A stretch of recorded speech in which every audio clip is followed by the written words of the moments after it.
All right, well, welcome everyone, and thank you for joining us for today's webinar, Section 7 and a broader NEPA analysis. This is the fourth of 6 webinars in our Wild and Scenic webinar series. And my name's Angie Furman. I'm the River Training Center Coordinator for River Management Society. For those of you that might be unfamiliar, River Management Society is the nation's premier network connecting those who work on and for rivers with their river professional peers. Our members include river managers, outfitters and guides, rangers, planners and landscape architects, fluvial geomorphologists, environmental lawyers and policymakers, students, professors, researchers, authors, and more. If you're not a member, I encourage you to visit our website at www.river-management.org to see the benefits, which include our biweekly news digest, the RMS listserv, the quarterly RMS journal, and training discounts and more. So before we get started today, I would like to let everyone know that we are recording today's presentation and it will be available in a few days on the RMS video channel. In the video description, you will also find links to a PDF copy of today's slides as well as the handouts. Also, I would just want to let everyone know that today's material tracks with information found in Module 9 of the Wild and Scenic Rivers course of study, which is a free and self-directed learning resource that can be accessed on rivers.gov by going to the Resources tab and then clicking on WSR training modules. Rivers.gov is a great website from the Interagency Wild and Scenic Rivers Coordinating Council. The council was created in 1993, and their overriding goal is to improve interagency coordination in administering the Wild and Scenic Rivers Act. I highly encourage everyone to check out all the great resources available on their site. We'll be referencing several today. I'd also like to take a quick minute to point out some of the handouts that we're going to be referring to in today's webinar. You will see that there is a handouts tab, and we have 5 different handouts, including a compendium of infrastructure projects. It's a longer title than that, but you'll see that listed there. We've got some exercises, a handout of exercises that we're going to be using today, a copy of the Wild and Scenic Rivers Act Section 7 paper by Jackie Diedrich from 2004. We've got the Section 7 and FERC flowcharts, and then we also have a resources and contact information page or handout, which includes a lot of links as well as the emails of today's presenters. So I highly encourage you to go check those out and download those for future use. So I'm excited to we've got about 30 of you joining us today. If you have any questions during today's presentation, please ask them in the Q&A box on your control panel. And my colleague Risa Shimoda is joining me in the background and will be helping field questions to the presenters. So first off, we would like to do a quick poll and just see what is your familiarity with Section 7 of the Wild and Scenic Rivers Act. So we're just going to take a few quick seconds. We've got a lot of information to cover today. So if you could go ahead and fill in your answer there. Take about 4 more seconds. All right, let's see. Awesome, so it seems like you've all at least heard of it, but still have some to learn, or you're somewhat familiar or extremely familiar. So this is going to be great. I think this is going to allow for some great Q&A today. So without further ado, I'd like to invite today's presenters to introduce themselves.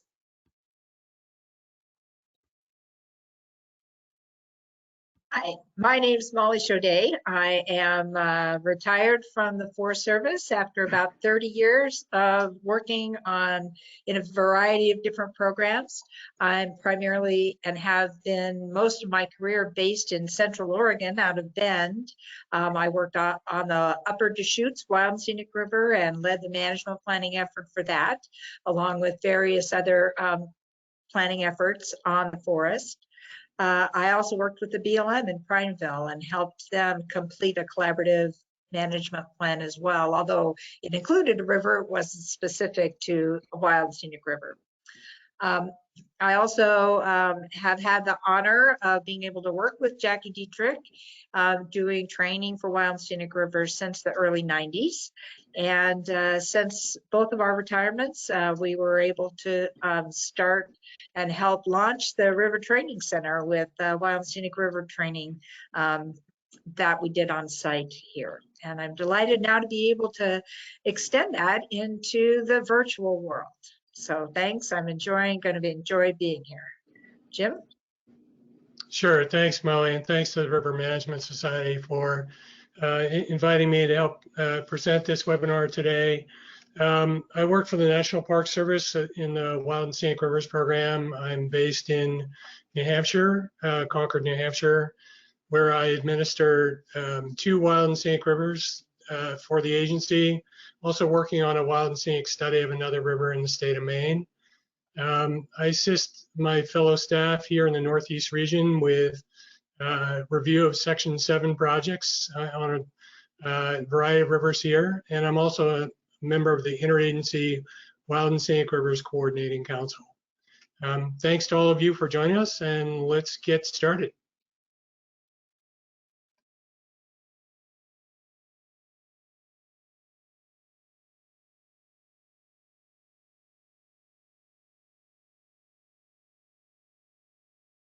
Okay. Let's hold on here just a second. All right. So I'd like to go over a little bit about the objectives of what we're going to cover today. This is the second webinar that we've done. Last month we had the introduction to Section 7, and this is a follow-up really to that. Oops. Gonna have to bear with me for a moment. Thank you.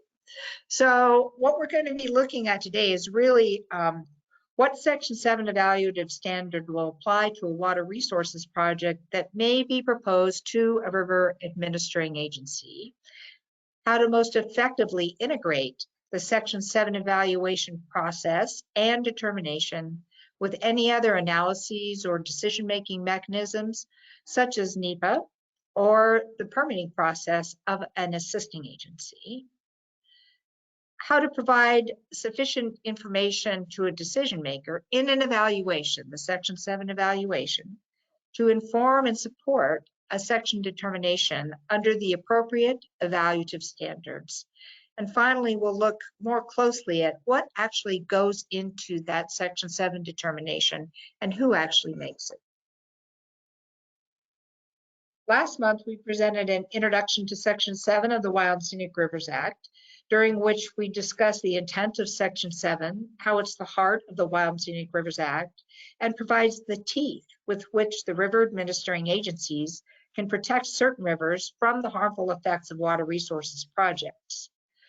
We also defined a water resources project and explained that Section 7 applies only to hydropower projects licensed by FERC and other water resources projects.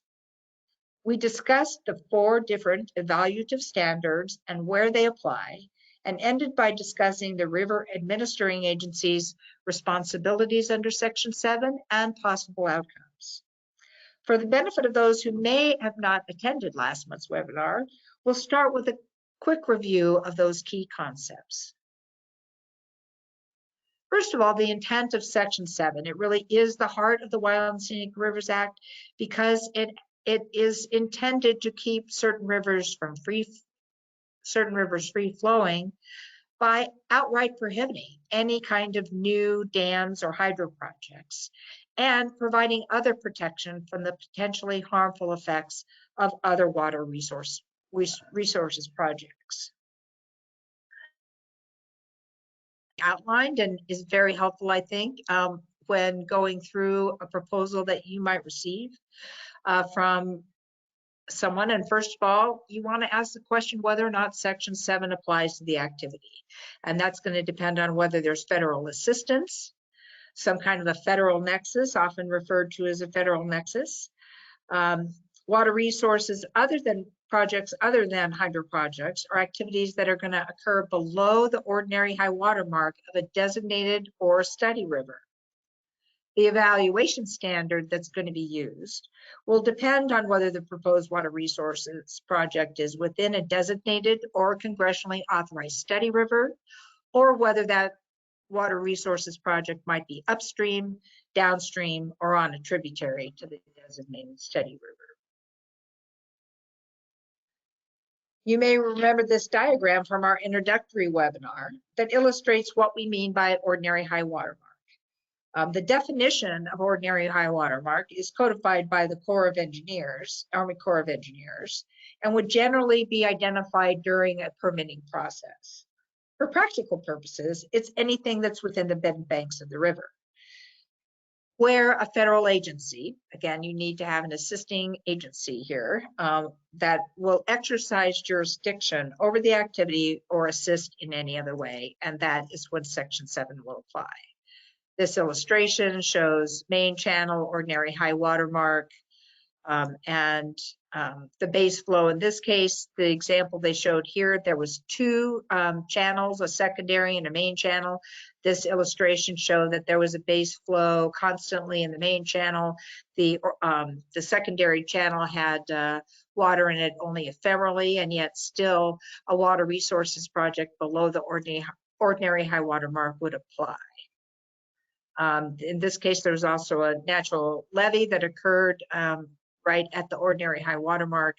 And the intent here is to illustrate that if you're within the bed and banks of the river, you're below that ordinary high water mark, it's going to apply. If the river sometimes exceeds its channel and goes into the floodplain would not be a place where necessarily where Section 7 would apply.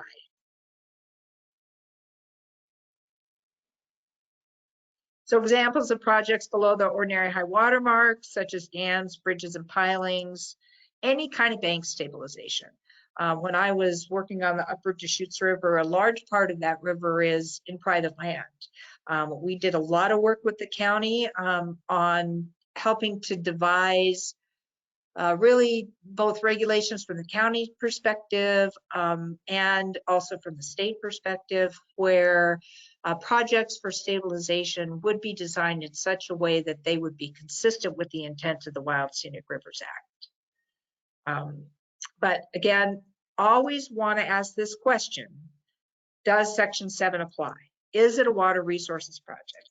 And you may see this slide more often than you would like, but it is an important question to always come back and ask. I have had various times when people have come to me and they've got their Section 7 evaluation all done, and they're using their standard, and they're bringing it to me, and it turns out that it's talking about a road that's in the upland, and it never goes below the ordinary high water mark. So in those situations, here you have, they didn't ask the right question. First of all, is it a water resources project? And if it is, then you're going to apply your appropriate evaluative standards. And you'll probably remember, again, from our last webinar, that the standards used to evaluate the proposed projects are driven by the type of water resources projects, whether it's a hydro project licensed by FERC or another water resources project, and also the location of the project, whether it's upstream, downstream, on a tributary of a designated or congressionally authorized studied river. And these are the 4 standards that you will have to choose from.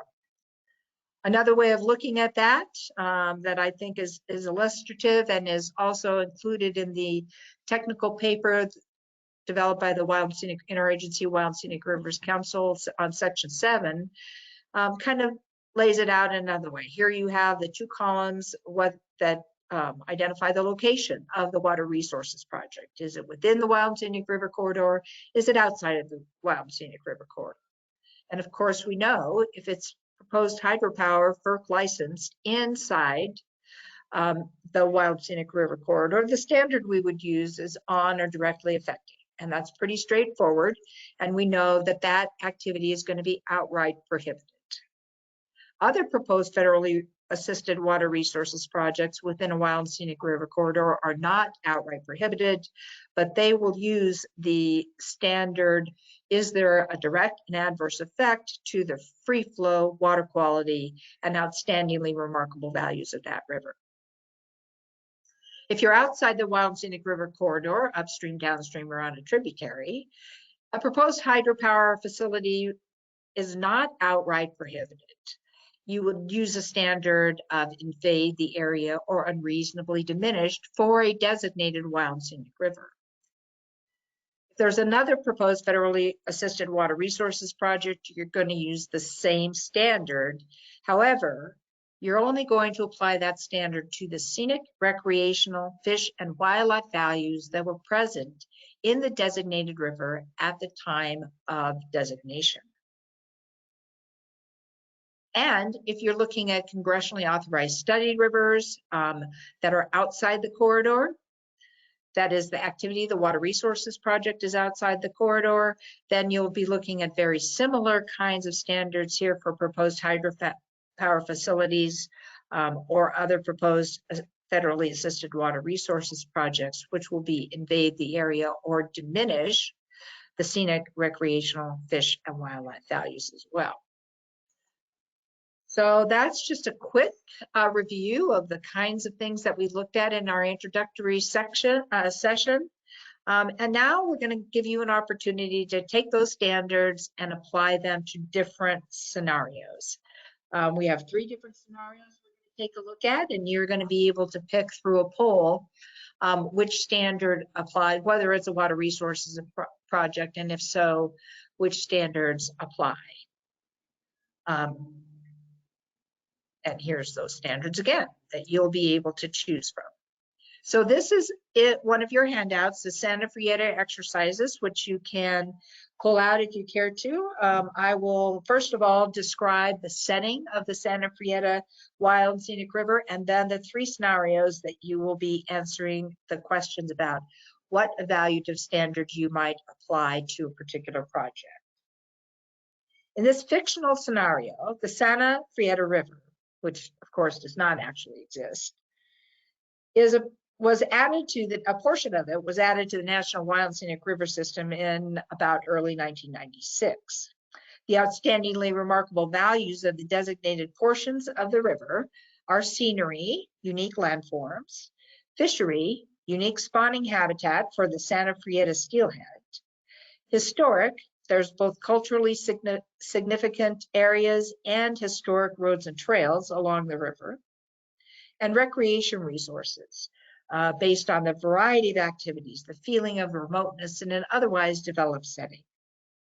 The river runs southward. The headwaters lie at the top of the slide in the nearby faraway wilderness area.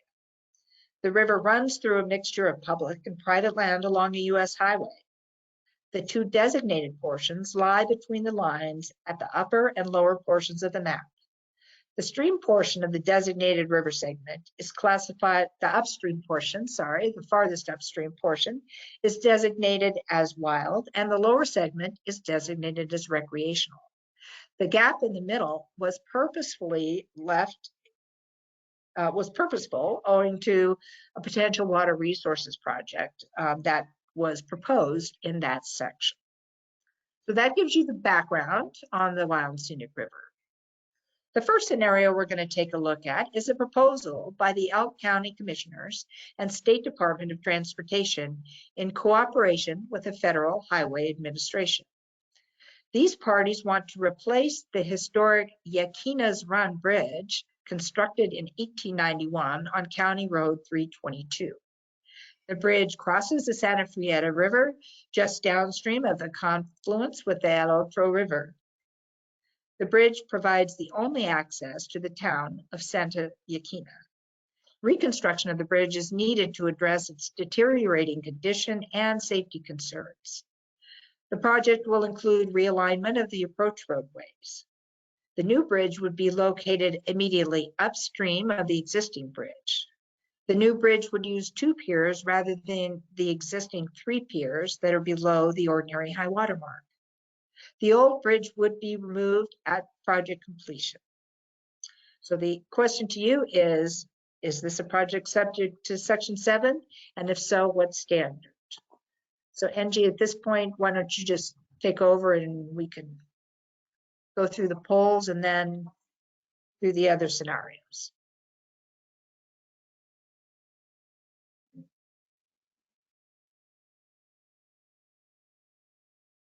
All right, so for scenario A or exercise A, is this project subject to Section 7? And if so, what standard would apply?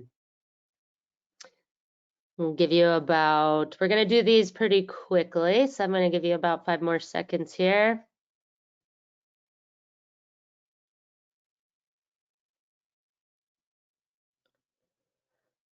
All right, going to go ahead and close the poll and share the results.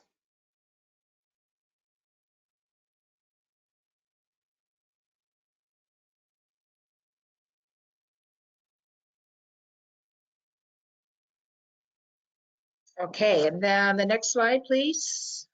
Oh,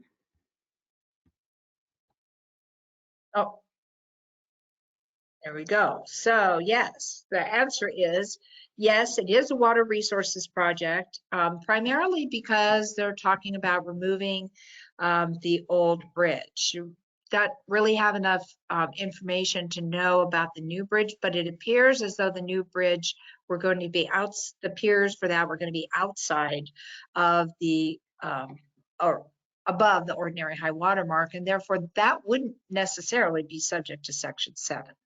However, taking out a removal of the bridge would be, and of course, one of the things that you would take a look at, you would be looking at this, is there a direct and adverse effect on the free flow, water quality, or any of the outstandingly remarkable values? And in this case, since they're proposing to take out a historic bridge that likely has, is one of the outstandingly remarkable values, it may be one of the things that you want to take a look at to alter that.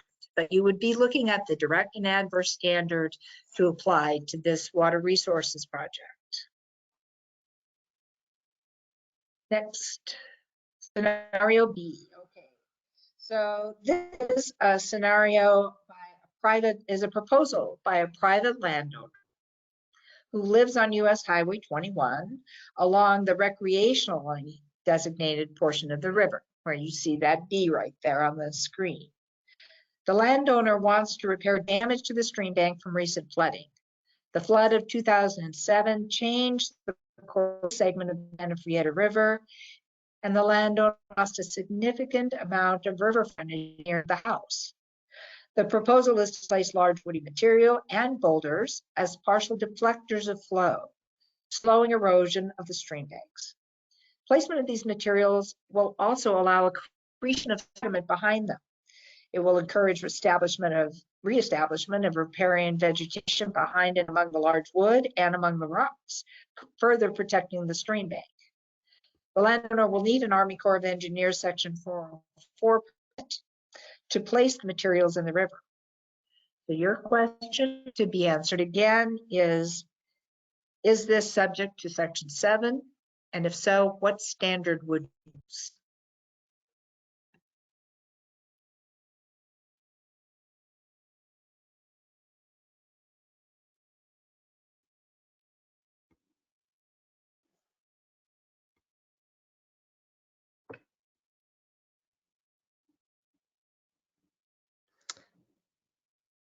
All right, we'll give it about 5 more seconds.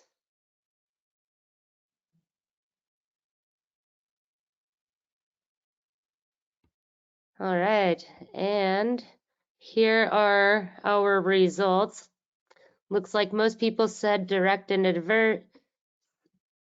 direct and adverse effect, followed up by yes on or directly affecting.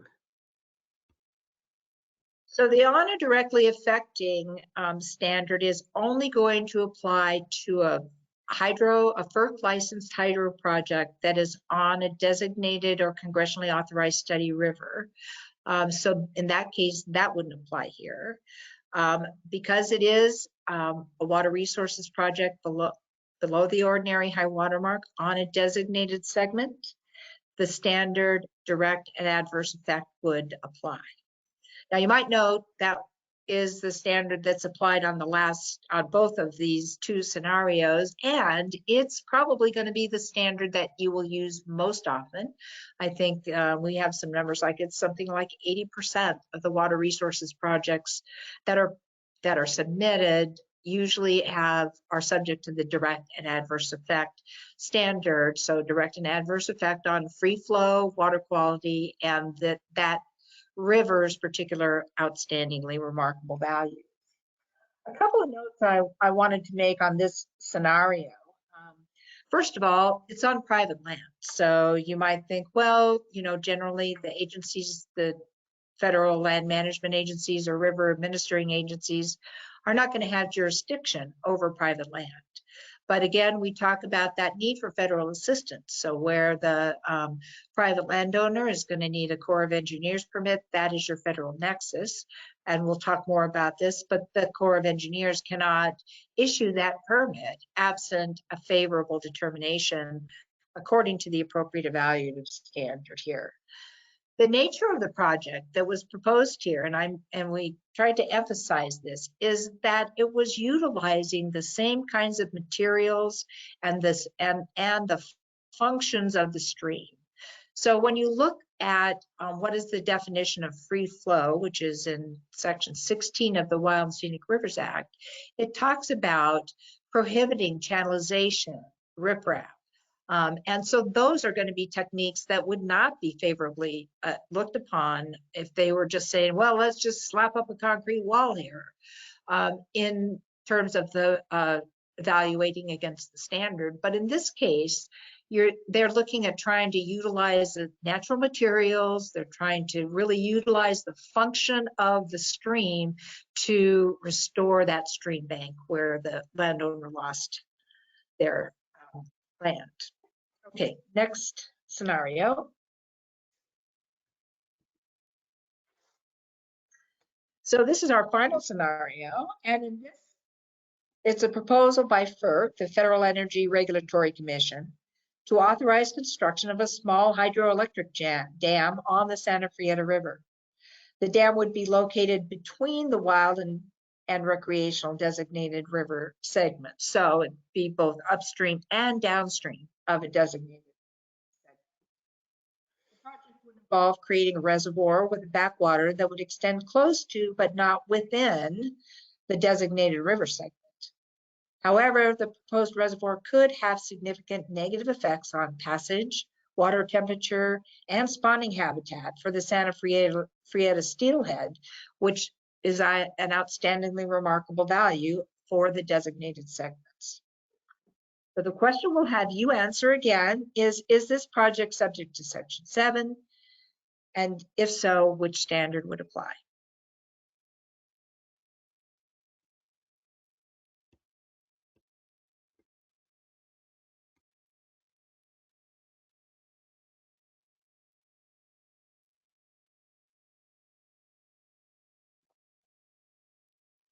All right, we're going to give it about 5 more seconds for responses to come in. All right, so here are our results. It looks like about 50% said invade the area or unreasonably diminish, followed by on or directly affecting, and then direct and adverse effects. And the correct answer indeed is invade the area or unreasonably diminish. And that standard is applied because even though it's a FERC licensed hydro project, it's not expressly prohibited. That standard on or directly affecting doesn't apply because it's upstream or downstream, not within a designated or congressionally authorized study segment. However, and this and more because the standard you're going to is going to be invade or unreasonably diminish the fish, the scenery, fish, wildlife, and recreational values. So you're going to look at those 4 specific values for this standard in determining whether or not that project might be able to move forward. And we'll talk more about how we might take into account such things as the Santa Frieta steelhead population and how that might affect the final determination later on in this program. Okay, so our final really summary here again is to just come back to this idea about the Section 7 framework. First of all, does Section 7 even apply to the proposed activity? Is it a water resources project? Is there federal assistance? Where is the federal assistance? If it's a federal approving agency or if it's a federal funding agency?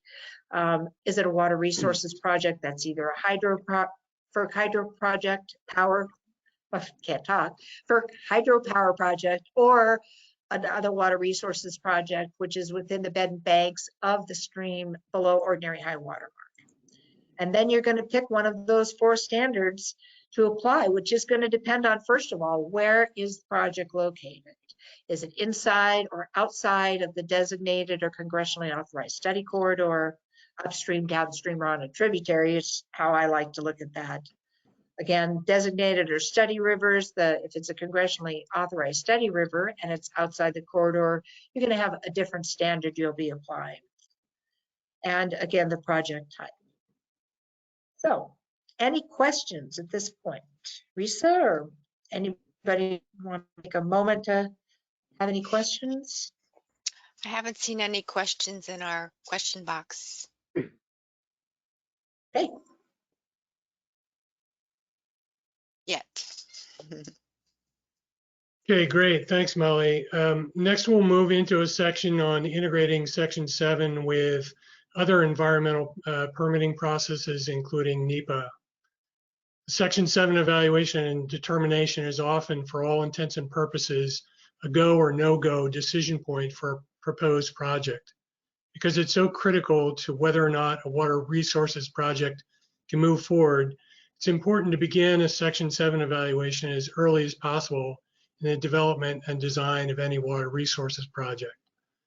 The next series of slides will present information about how a Section 7 evaluation might be triggered and some important considerations for how to approach an integrated and successful end result.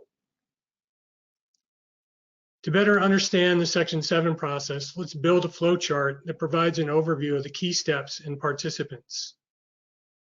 Section 7 determination is prompted with the initiation of a proposed project. We'll talk more about this. The project may be proposed by the river administering agency or by another federal, state, or local government agency. A typical example from another agency might be a highway project proposed by state or local governments.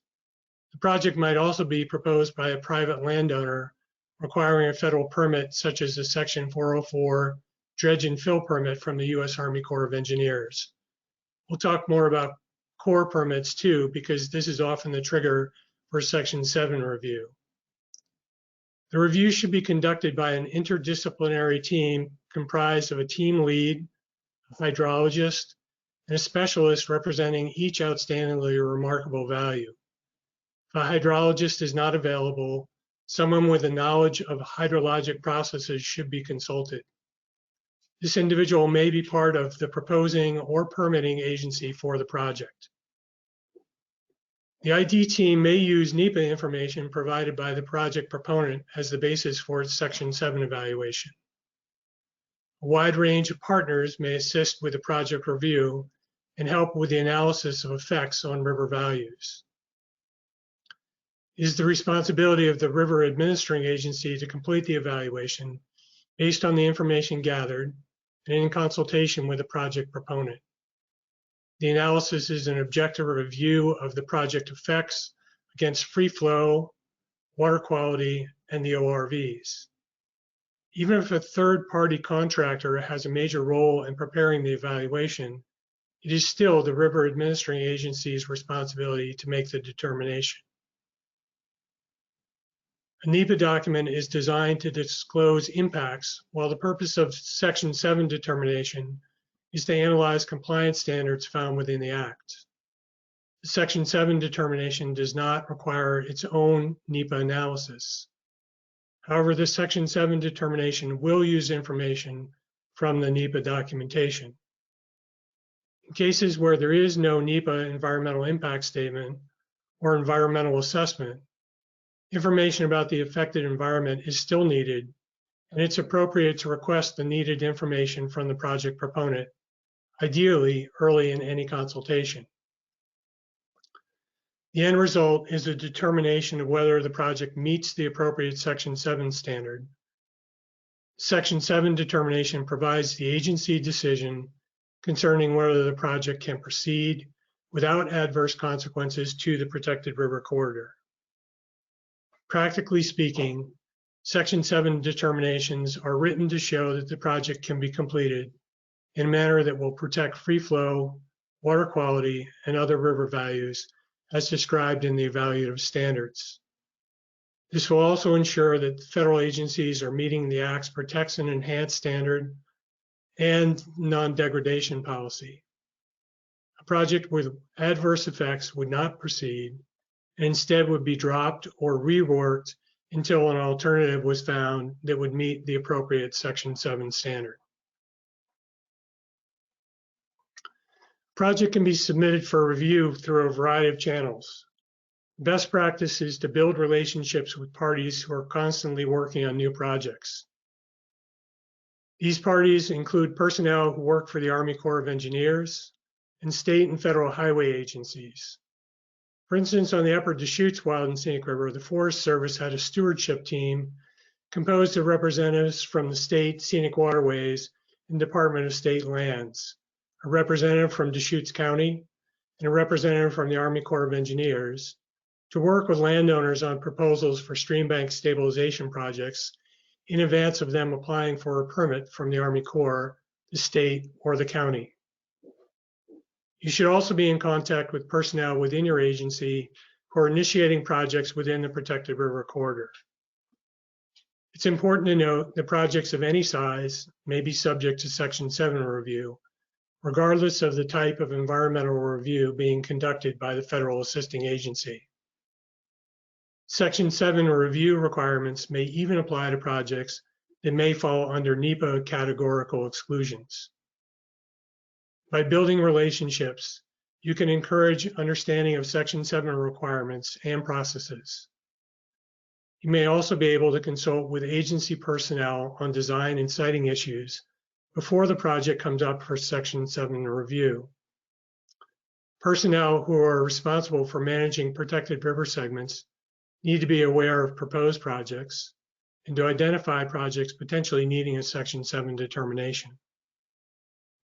It's much easier to address potential impacts to river values early in the project proposal process than later after project siting and design has occurred. One of the most common triggers for Section 7 determinations is U.S. Army Corps of Engineers permit applications for dredge and fill activities under Section 404 of the Clean Water Act. Section 10 of the Rivers and Harbors Act of 1899 requires that regulated activities conducted below the ordinary high water elevation of navigable rivers of the United States be authorized by the U.S. Army Corps of Engineers. Typical projects requiring Corps permits include bank stabilization, dredge and fill associated with bridge construction, and construction of boat ramps and docks. Highway projects frequently trigger the need for Section 404 permits, including highway widening, replacement and maintenance of bridges, and emergency repairs. The Army Corps of Engineers process requires a written determination from the River Administering Agency for such projects. An application for a Department of Army permit will serve as an application for both Section 404 and Section 10 permits. Section 404 permits are required for projects in what the Clean Water Act defines as waters of the United States. These waters include rivers, streams, creeks, and intermittent tributaries. The scope of the Army Corps of Engineers jurisdiction pursuant to these regulatory authorities is defined in the Code of Federal Regulations.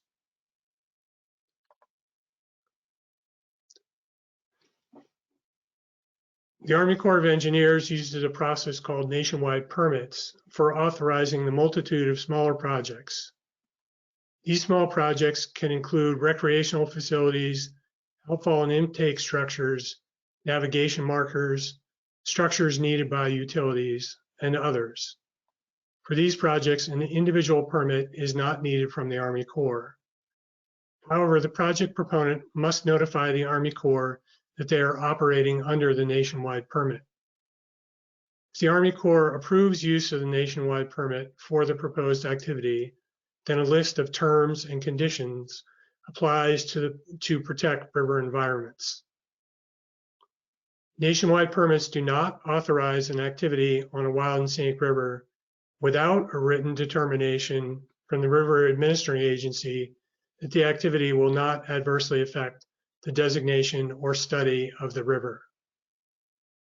This pre-construction notice is made to the Army Corps by a project proponent for any projects within a wild and scenic river corridor.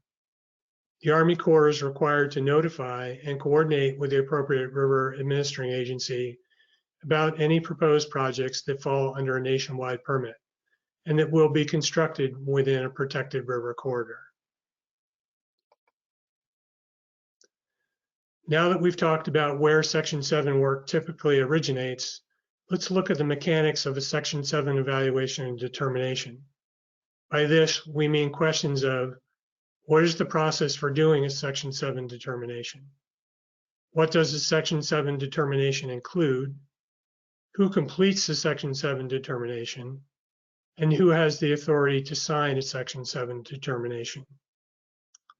Overall, the Section 7 analysis serves as a go or no-go threshold of whether a water resources project may be approved or not. Section 7 analysis is formally documented in the Section 7 evaluation and resulting Section 7 determination. If a project is found to violate the relevant evaluation standard, it is prohibited unless Congress intervenes. The Section 7 evaluation must answer the question, would the project meet the applicable standard for this stream segment? For example, does the project have a direct and adverse effect to water quality on a designated stream segment? It is the responsibility of the river administering agency to make the Section 7 determination. The agency may rely on the interdisciplinary team, contractors, and partners to gather the information, complete the analysis, and create the documentation. However, the final determination is solely in the hands of the responsible official delegated to make the determination for the agency. The project proponent can assist with providing information, technical assistance with the analysis, and funding for the evaluation, but the final determination and decision is made by the river administrator.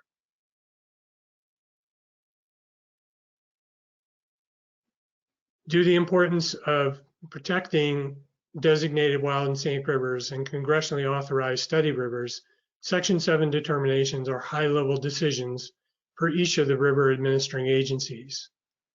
In certain cases, signatory authority has been delegated to lower levels of the agency. Check agency guidance for details. For the Forest Service, the regional forester makes the determination. For the National Park Service, it's the regional director. For BLM, it's the state director.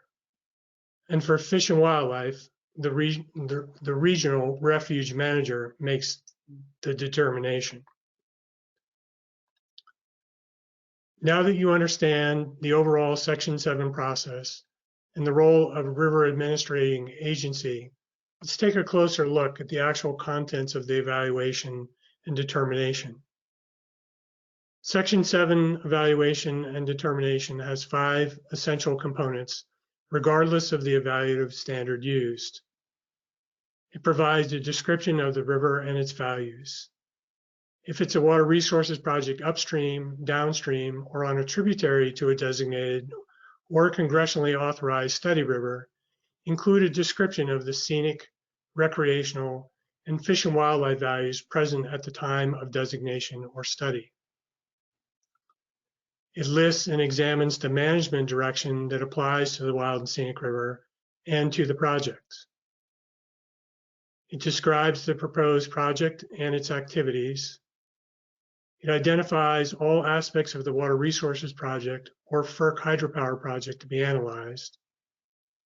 It provides an analysis of the impacts on the river values appropriate to the evaluative standard and describes the analysis results.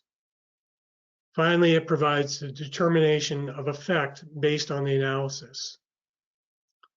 Simple Section 7 determinations for small projects may be a few pages. Determinations for more complex projects may run 20 to 30 pages. Determinations for highly controversial projects may be much longer and involve much more documentation in anticipation that the determination may be litigated. Section 7 determination is adequate when it includes all the relevant facts, makes a reasoned and thoughtful analysis, and reaches well-supported conclusion. The ultimate outcome of the Section 7 determination is that any approved water resources project will ensure that the Wild and Scenic River is protected and its values are preserved into the future. The Interagency Wild and Scenic Rivers Coordinating Council has an excellent technical paper that outlines the process for Section 7 determinations and provides an example outline for creating a determination. The paper provides guidance for evaluation procedures under each evaluative standard, including for projects licensed by the Federal Energy Regulatory Commission. The federal land management agencies also have specific guidance and examples. The U.S. Forest Service regulations for implementation of Section 7 have been held by at least one federal court as governing the implementation of Section 7 requirements for all river administering agencies and assisting agencies. These regulations can be found at 36 CFR 297. Other examples include the BLM 6400 manual, illustrations 3 and 4, which provides examples of Section 7 determinations. National Park Service Reference Manual 46 adopts templates for Section 7 review that were created by the Interagency Council. It also includes National Park Service requirements. U.S. Forest Service Manual 2354.7 describes the Forest Service procedures. Section 7 determinations can be complex. If you need help, call your agency's Wild and Scenic Rivers coordinator.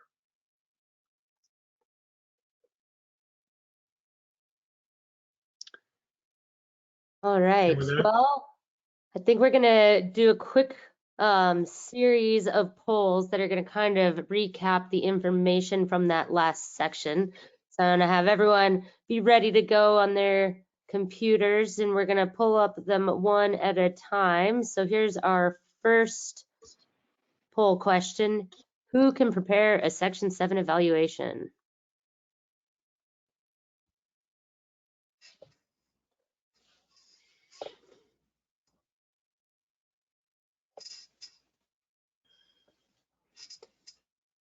We're going to take about 5 more seconds here to get those answers in. All right, and here are our results for the first question.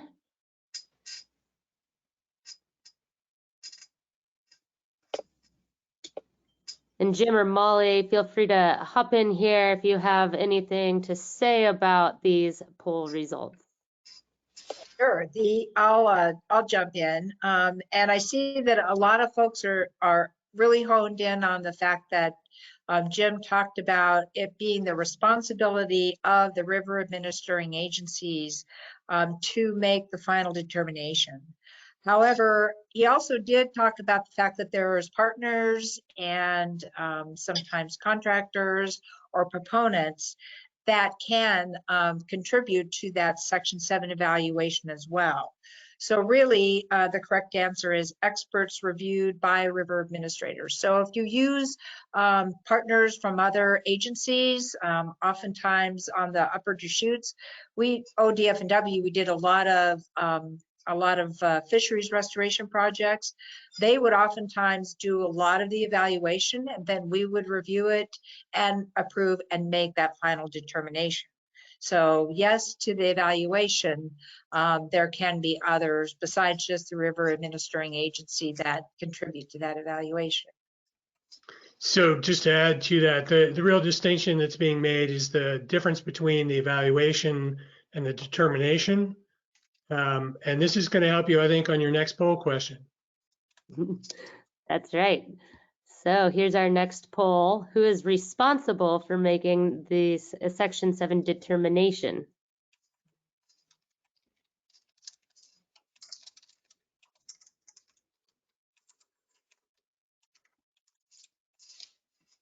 Take about 5 more seconds here. This one should be pretty easy considering what we were just talking about. All right, I'm going to go ahead and close it and share those results.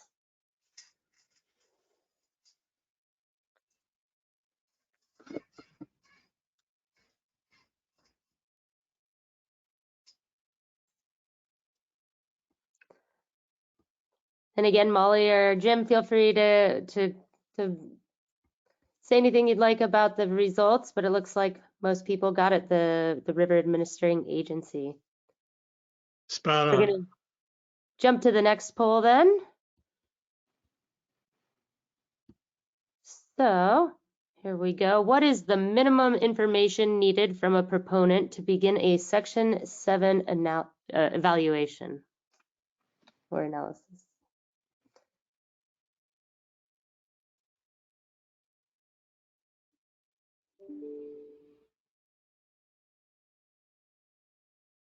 Take about 5 more seconds here on this one.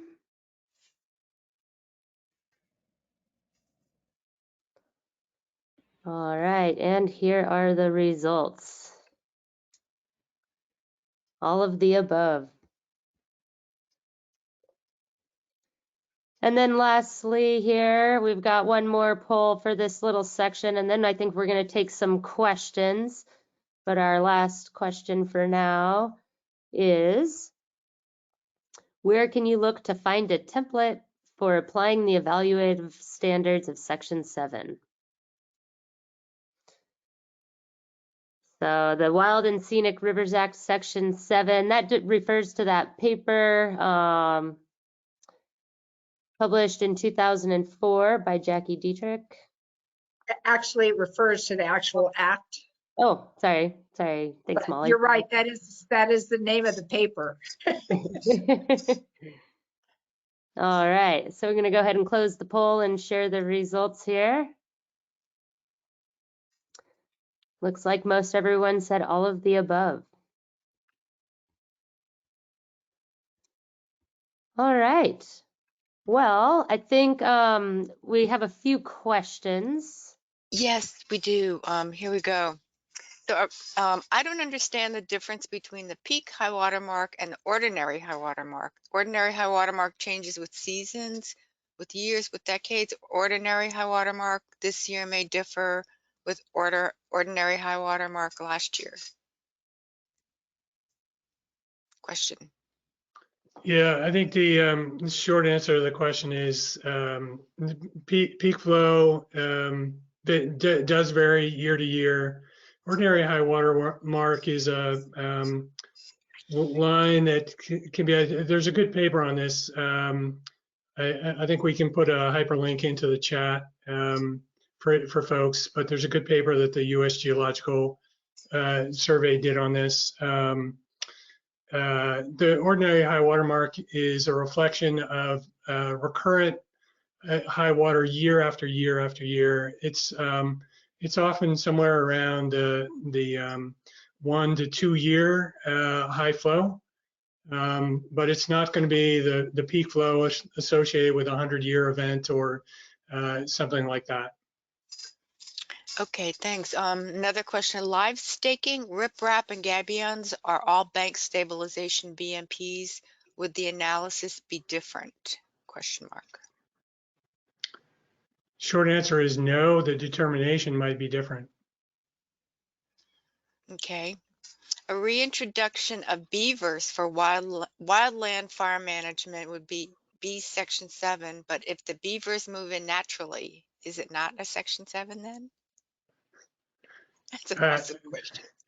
Good question. Yeah, we're not. We have no evaluation or determination authority over beaver activity.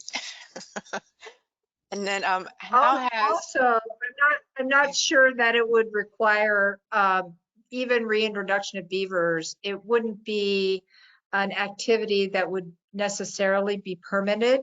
So you need to look at whether or not you had a federal nexus there. Is there some kind of assistance? And does it have the potential? Well, it does have the potential to affect free flow, but yeah, I don't know of any anything that's ever been done in Section 7 in regards to beavers.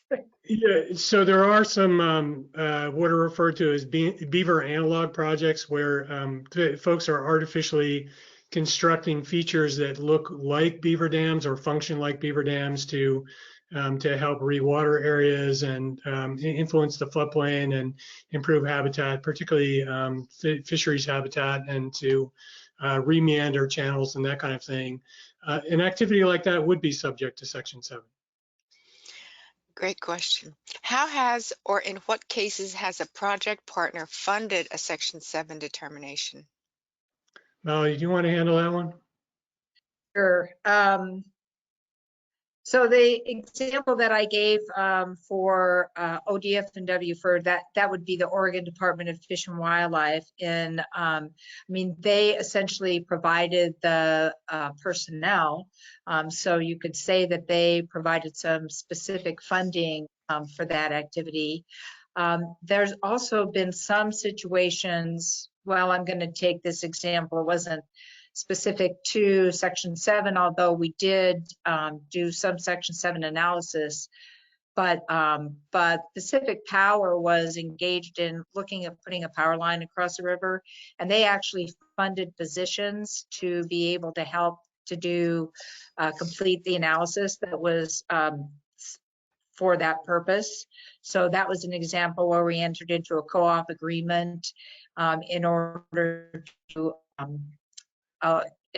get an actual funded. More often, I would think that there would be likelihood for to say have contractors that they would hire to be that might then contribute to the analysis I was referring to earlier. So you mentioned analysis. So I think it was a question about funding the analysis or the process that you would go through to determine versus paying for a determination. But so I think semantics is in there a little bit. Yeah, it would more be the analysis. So, you know, particularly on projects that require NEPA analysis, it's not uncommon, for example, on a highway project that the highway agency might contract with a consultant to assist with the design, and that same consultant or another consultant might put together some of the NEPA analysis, and that could be used to support the Section 7 evaluation. Again, the determination itself by the agency, the river administering agency, is something that the agency makes on its own. Okay, that's all the questions so far.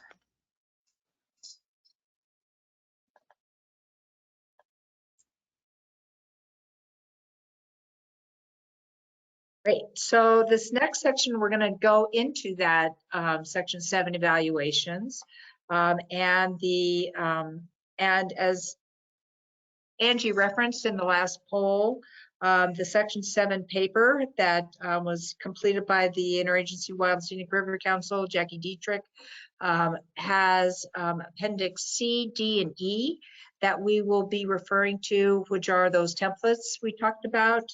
I will be going through those in more detail for each one of the standards and how you apply those or how you go through the evaluation procedure. I do want to make sure that, as Jim pointed out, we are making this strong distinction between the Section 7 evaluation and the determination. And he'll be going through in more detail about what exactly you include into the determination based on this evaluation that you're going to be doing.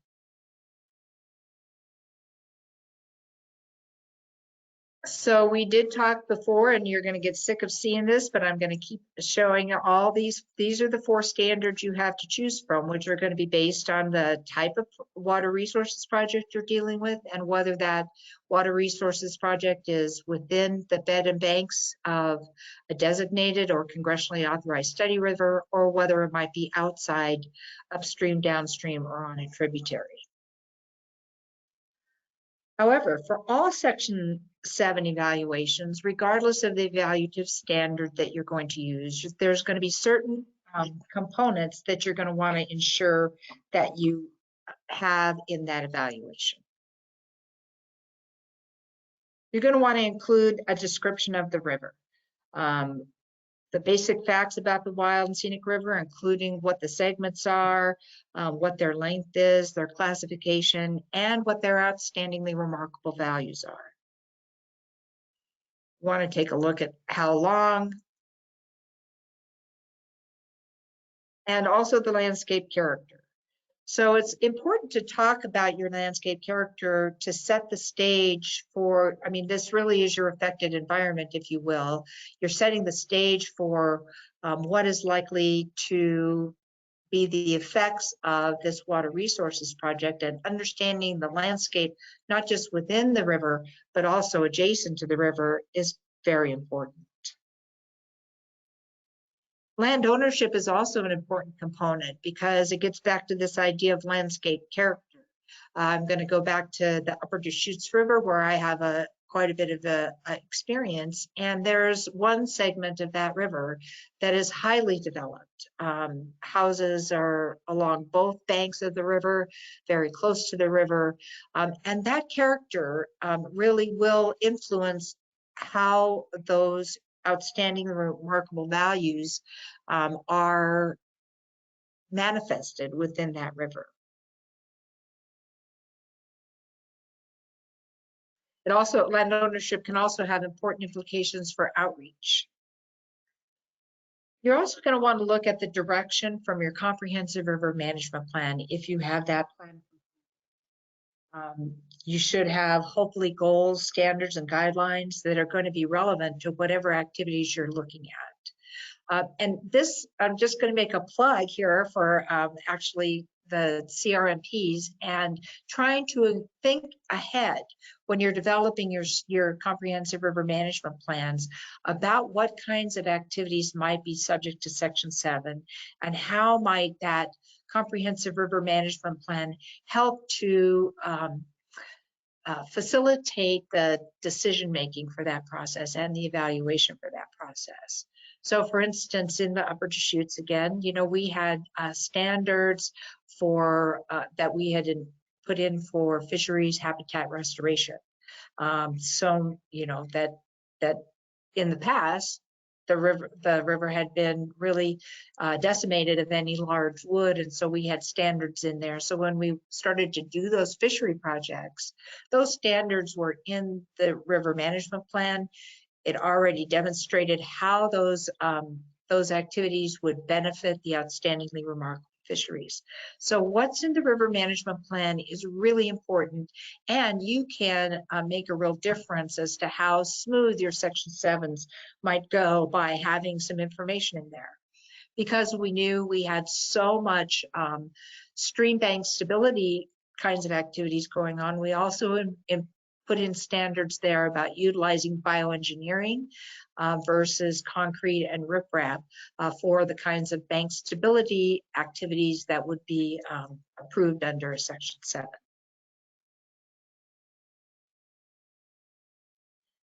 If you don't have a CRMP, or even if you do, you may be also looking at other management plans, forest plans, resource management plans, park plans, refuge plans, but don't limit your looking just to your own federal or similar federal agency plans. Think also about your county plans, your fishery plans that your state wildlife agencies might have. Looking at all those plans to see how whatever project you're dealing with might be consistent with helping to promote those values. Importantly, in any Section 7 analysis, you're going to want to get a good description of the water resources project. And this oftentimes is going to come from the proponent. So it's helpful, again, as Jim talked about, to make sure that you have good connections with your Corps of Engineers folks, or that or landowners in the cases where, you know, a lot of the projects coming in were going to the county and they were coming from landowners, as I mentioned, or as Jim mentioned. You know, we had a stewardship team that would go out and take a look at and work with landowners on projects in advance, so that when we got the information about the project, we were able to have enough information to make the determination. So you want to make sure that you understand who's the project proponent. What is the purpose and need for the project? Where is it located? Again, you need to know whether it's inside, outside the corridor, where the actual extent of the project is going to be. The magnitude and extent of the proposed activities. So when you're looking at highway projects, for instance, or bridge replacement projects, seldom are you looking at just the impacts within the river bed and banks itself, but you'll also be looking at what is the extent not only within the channel, but any activities that occur outside of the channel. You want to know about the duration of the proposed activities. So is this going to take 2 years for the bridge to be built, or will it take 2 weeks? So you have an idea of what kinds of impacts you're likely to have on the river values, the free flow water quality, and oftentimes you'll be looking at the outstandingly remarkable values. And that will have an effect on how you make that determination. A lot of the information here may be available through a NEPA document if it's a federal project, or it may be that the information from your Section 7 analysis is really going to also help to inform a NEPA analysis. The information can also come from project submittals to the state and local governments. It's the project proponent's responsibility to make sure that they provide the information that's needed to each management agency, but it's also the river administering agency's responsibility to be able to make sure that you are getting the information that you need based on the nature of the activity.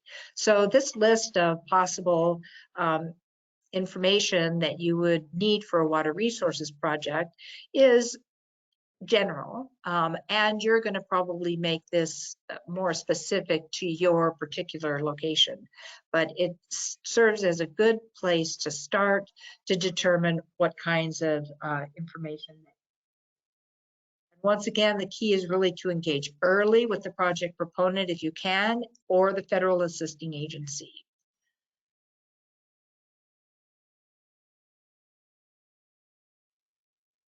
So let's delve more into the actual standard direct and adverse effect on the values for which the river was designated. This is the language in the Wild and Scenic Rivers Act that is the standard, and the values for which the river was designated, we know are free flow, water quality, and ORVs. This standard, as we've mentioned before, is the standard that you are most likely to be involved in. You're going to want to start by ensuring that you describe how the proposed activity will directly alter any within channel conditions, the riparian or the floodplain conditions, the upland conditions, and you want to take a look at how any changes on on-site conditions could alter any hydrologic, the existing hydrologic or biologic processes. I'm going to refer you to Appendix C of the technical white paper on Section 7, which really talks about the importance of being able to give special attention to any changes in the features that are going to affect the outstandingly remarkable values. Under this standard, we're looking at those important values: free flow, water quality, and the ORVs. So looking at what the active channel condition location is, what's the geometry, what's the form, what are the water quality parameters that are in place currently, and what kind of navigability situations do you have on the river, for instance, and will any of the activities you're looking at change those?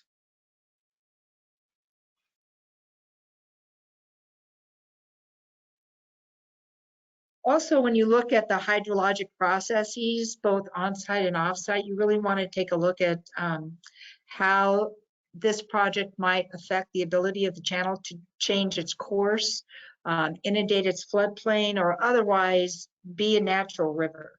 Also look at what kind of erosion potential you have from the project. What kind of debris loading do you expect? Will it change the amount or timing of flow in the channel? What are the surface and subsurface flow characteristics that might be affected by the project? And also looking at that whole idea of what's happening with the riparian vegetation adjacent to it, and of course any of the critters that inhabit the river.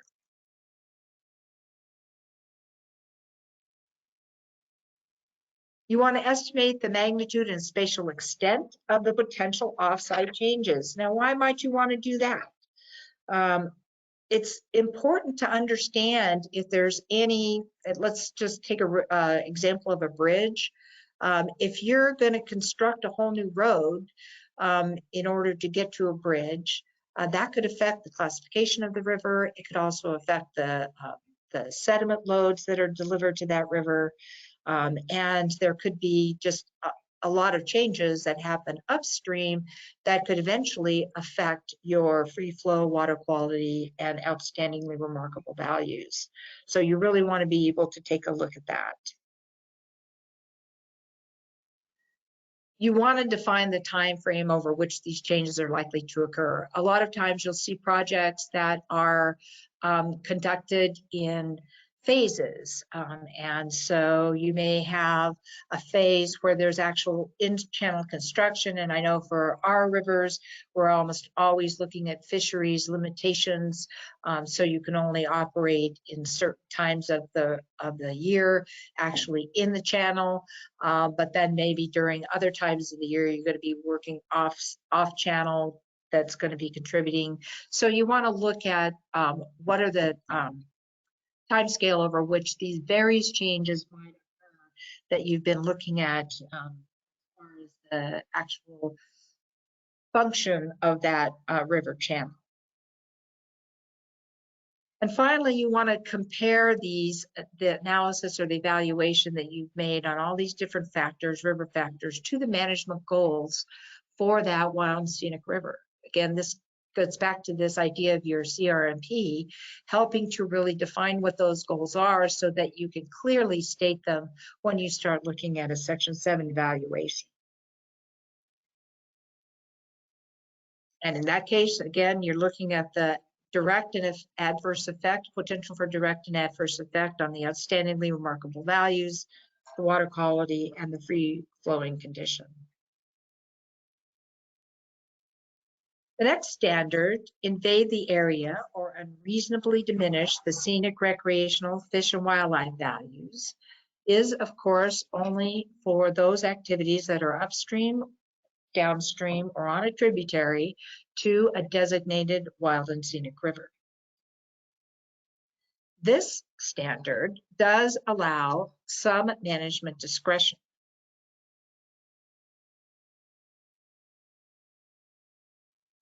So when you take the evaluation process, and this is going to be Appendix D of your report, you're going to take a look at and describe how the proposed activity will invade the area.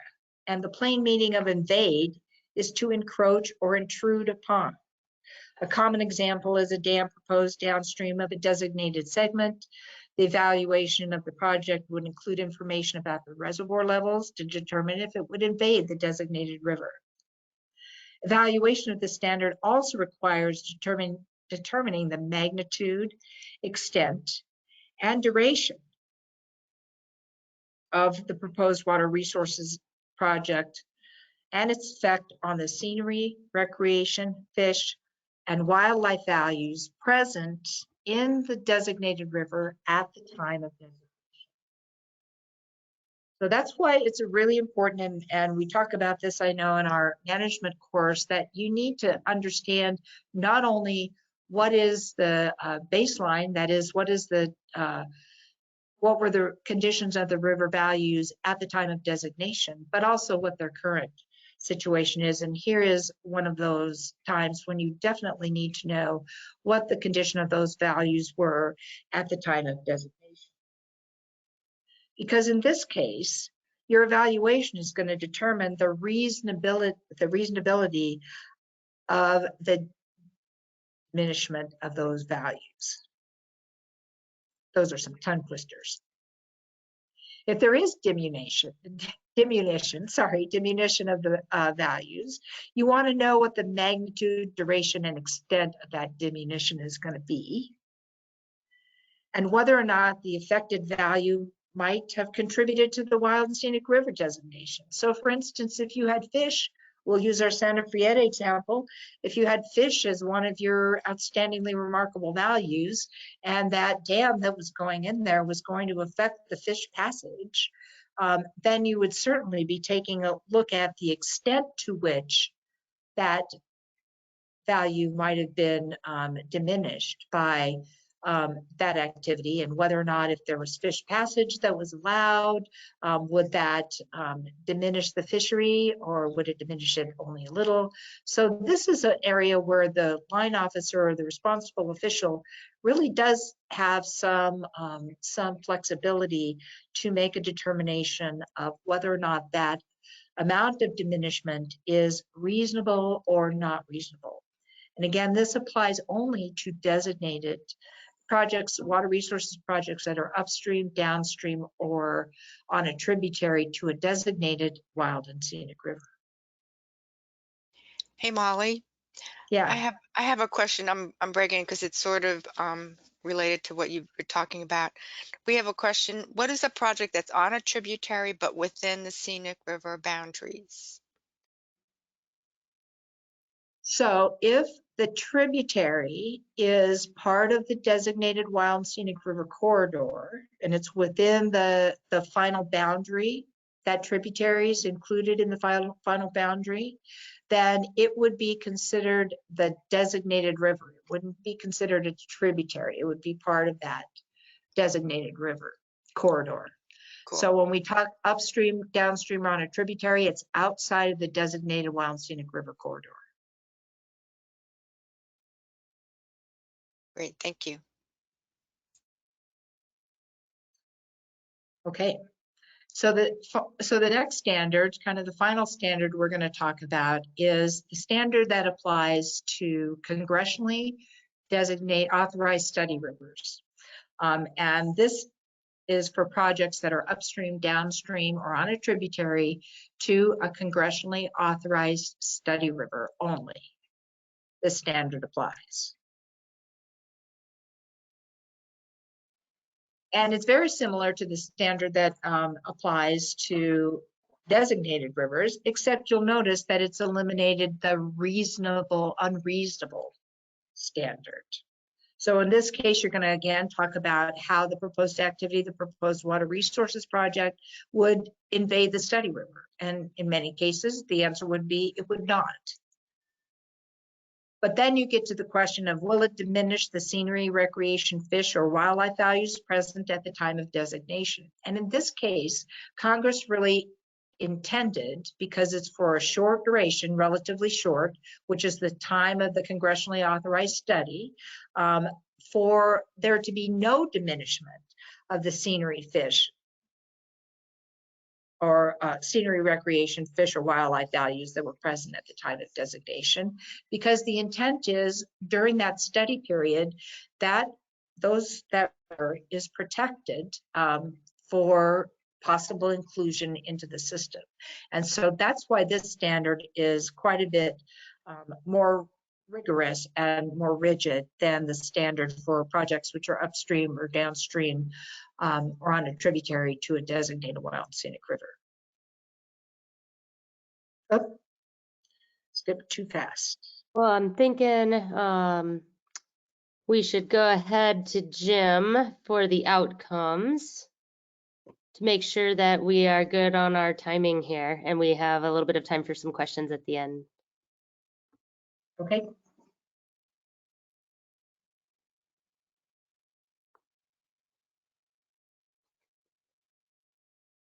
So Jim, I'm gonna pass it to you. Yeah, thanks. So the final determination under Section 7 is based on the completed analysis or report.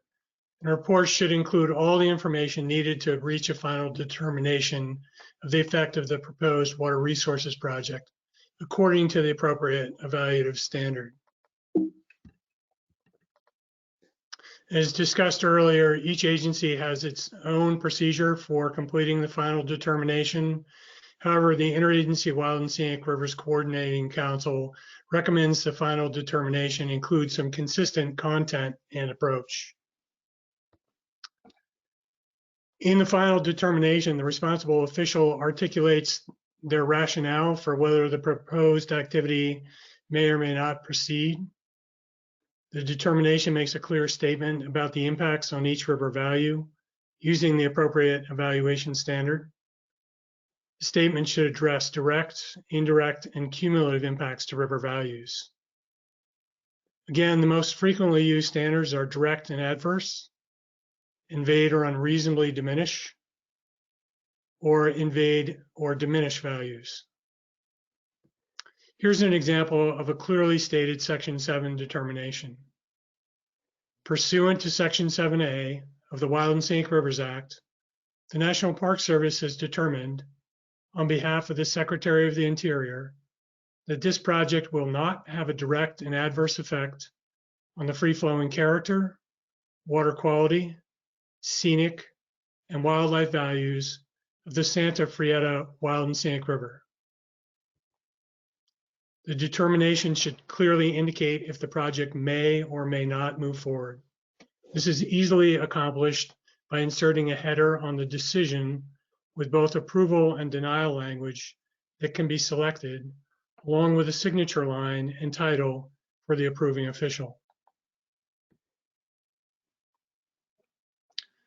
The introduction to Section 7 webinar covered the kinds of outcomes that can result from a Section 7 evaluation and determination. We think it's important to review those outcomes in this webinar as well. After the Section 7 determination is completed, there are three possible outcomes of the review of the proposed project by the river administering agency. The first situation is when the project has been determined to have an adverse effect, regardless of the evaluation standard that was applied. This is a red light, and the project may not go forward with federal assistance as proposed. Second situation is when the river administering agency has made a preliminary adverse determination in which the agency may have suggested ways in which an adverse effect determination can be avoided. This is more of a yellow light situation. If avoidance measures are adopted, a revised project would be proposed to the agency, and a second, final Section 7 determination would be completed based on the merits of the proposed project. The final situation is a green light situation. Section 7 determination has concluded that the project will not have an adverse effect, regardless of the evaluation standard applied. The project may go forward with federal assistance as proposed. While these are three possible outcomes of an evaluation, it's important to note that a determination only be yes or no. The determination may not weigh or balance one value over another in order to find a compromise that would allow the project to proceed. An applicant's efforts to avoid, minimize, or mitigate impacts are often a critical part of a Section 7 determination.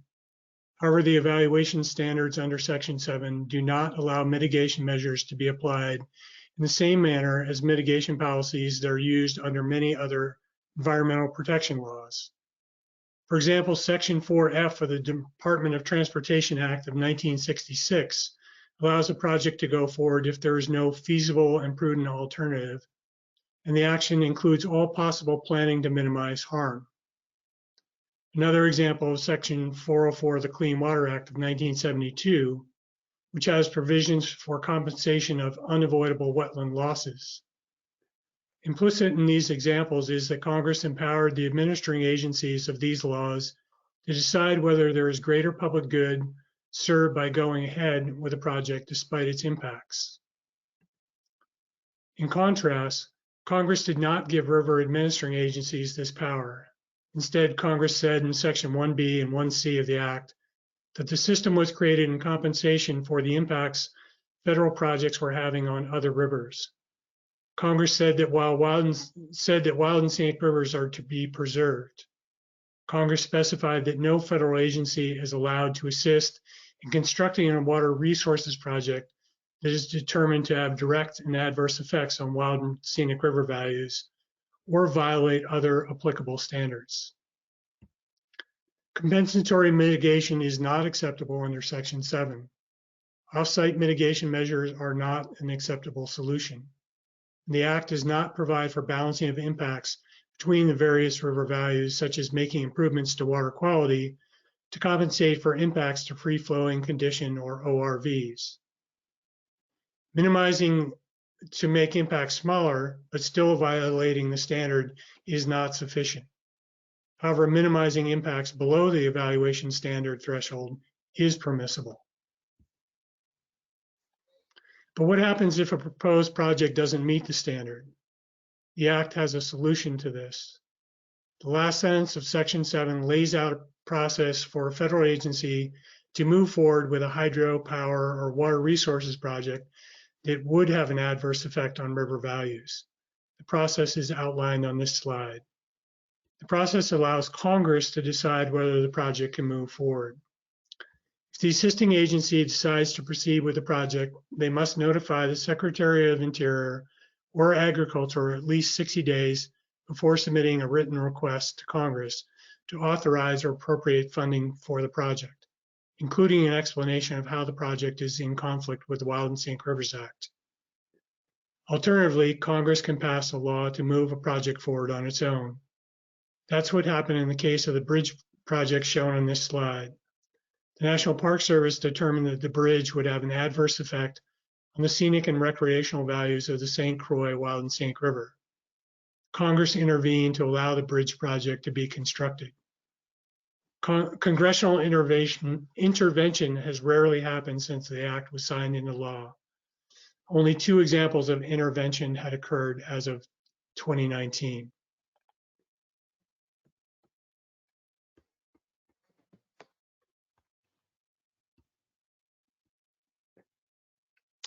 All right, Molly. So do you want to give us a summary here? Well, I will come along and just kind of summarize what we've talked about since we only have a few minutes left. We've got several pictures here of activities on the Trinity River and on the bridge replacements, but given our time frame, I'm going to just kind of skip over those. There's some good examples there of Section 7s that have been completed for that. But in summary, for what we wanted to share with you today is how you would apply the appropriate evaluative standard to a proposed water resources project. Identify how to integrate a Section 7 process into a NEPA analysis or other permitting process, recognizing that Section 7 itself does not require a NEPA decision or analysis. Identify the process to complete a Section 7 evaluation, and we went through the different templates that are available in the Section 7 paper. The content of a Section 7 determination, which Jim went through and outlined again the importance that that is the river administering agency's responsibility. Any other questions or discussion? I haven't seen questions in the question box. All right. Well, while people are maybe thinking of a few questions, I did want to just show the presenters' information again. We have this again in one of the handouts. You can find their emails for both Mollie and Jim. And while you're maybe thinking of some questions, I just want to remind people that our next webinar in the series is May 19th, and it will be on outstandingly remarkable values.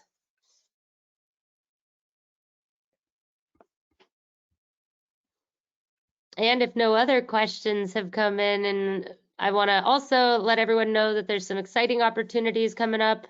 In May, there's the National Wilderness and Wild and Scenic Rivers Skills Institute.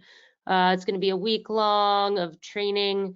We do have a whole track on just wild and scenic rivers, and that is open to all agencies and partners working on wild and scenic rivers. And then on June 3rd, we have our virtual River Ranger Rendezvous.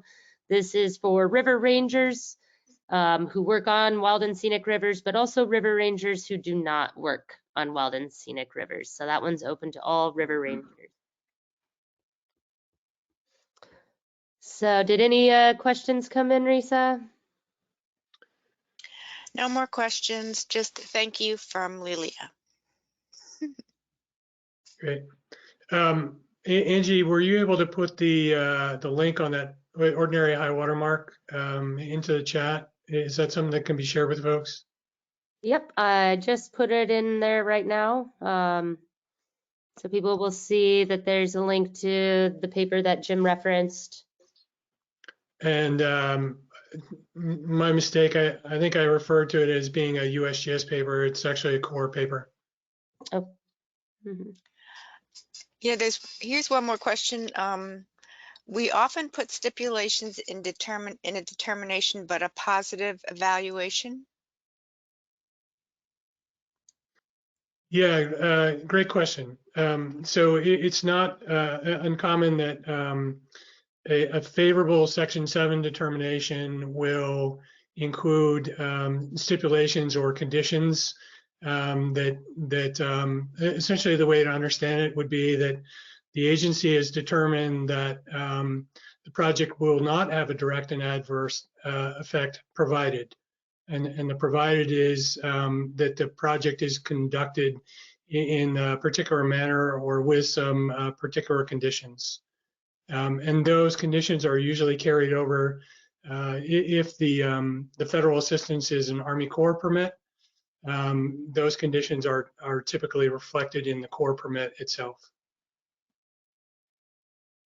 And I think Jim made this point really well earlier when you look at that those questions on conditions. I mean, that river administering agency can make some recommendations along those lines, but certainly the actual proposal has to include those conditions in order to make that finding of no adverse effect. Yeah, just to go a little further on this, you know, particularly for complex projects and ones that where there may be some back and forth, it's not uncommon that there's a preliminary Section 7 determination where the agency identifies what may be problematic and make it impossible to get to a favorable determination. For projects where there's greater coordination and consultation in the design and development of the project, it can be possible to get to that final stage without a preliminary determination. It goes direct to final determination, and many of the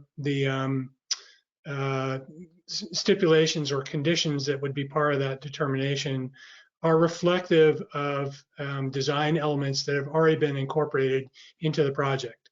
So the agency is just clarifying that these are these were items that were of particular concern and that allowed us to get to a favorable determination.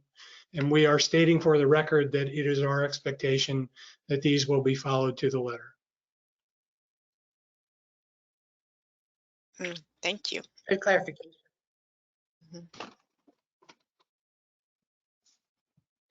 Well, thank you again, everyone, for joining us. Again, this will be available on the River Training Center video channel in a couple days, along with copies of the handouts and the slides. So yeah, just want to thank our presenters again today, and hope everyone has a great rest of their Wednesday. So, thanks, everyone. Thank you. Kyle.